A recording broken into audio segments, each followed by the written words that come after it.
everyone! Today we're going to use Woolero wool pellets in soil. These wool pellets are really great for creating a healthy soil microbiome and a better soil structure, and they provide some essential nutrients for your plants.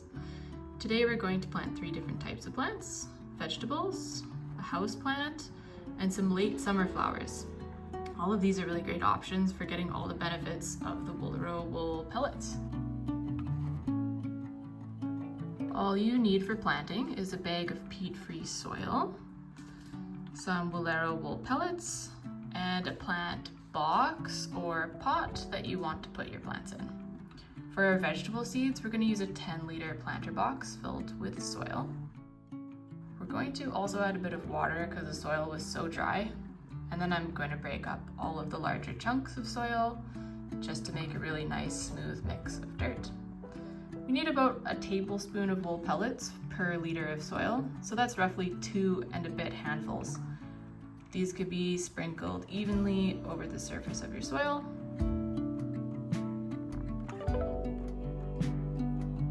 And then we're going to really nicely mix them into the soil.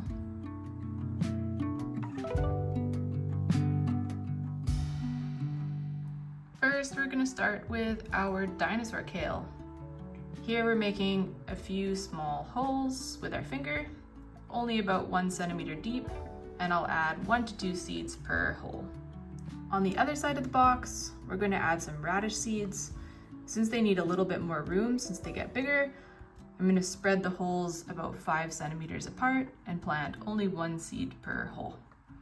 Now that the seeds are planted, we can fill in the holes with soil, making sure that there aren't any pellets directly over the seeds. And now we're going to water our freshly planted seeds, which are ready to grow. Next on the list is a greenhouse plant. We're going to transplant our plant into a Woolero wool pot that is actually available for purchase in 2025. This pot is about 1 liter, so we'll fill the pot halfway and mix in about 1 tablespoon of wool pellets. And you can gently remove the plant from its pot and just place it on top of the new soil. We'll add some more soil around the plant to fill the pot and press gently on the soil to make sure it surrounds all of the plant's roots. Like with a lot of other organic fertilizers, it's best to make sure there isn't too much exposed wool on the soil surface, especially if we're going to keep this plant inside. We're going to add a few more wool pellets pushed into the top of the soil for extra nutrients, but we don't want it to attract any unwanted fruit flies or fungus gnats. So to prevent these pests, I like to add a layer of sand or some small stones along the surface, and that means that the flies can't access the organic fertilizer. And there you go.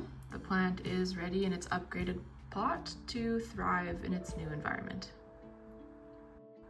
Last on our list are the summer flowers, which we'll plant into this pot, which is a bit under 10 liters. We'll add a little less than 1 tablespoon or 10 grams of wool pellets to the pot half filled with peat-free soil. Mix it in, and then you can add a little more soil to fill the pot.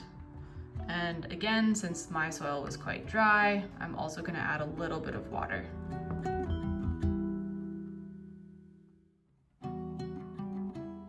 Then we can open up our flower seeds, and like we did with the vegetables, make a couple of holes, and you can sprinkle probably 1 to 3 seeds in each hole that I'm making with my fingertip.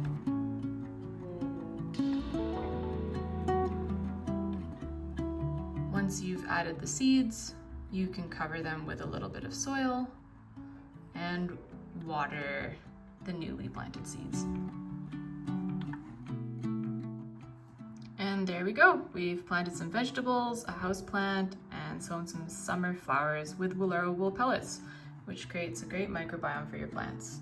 Good luck with your planting, and feel free to check us out for more info at woolero.com.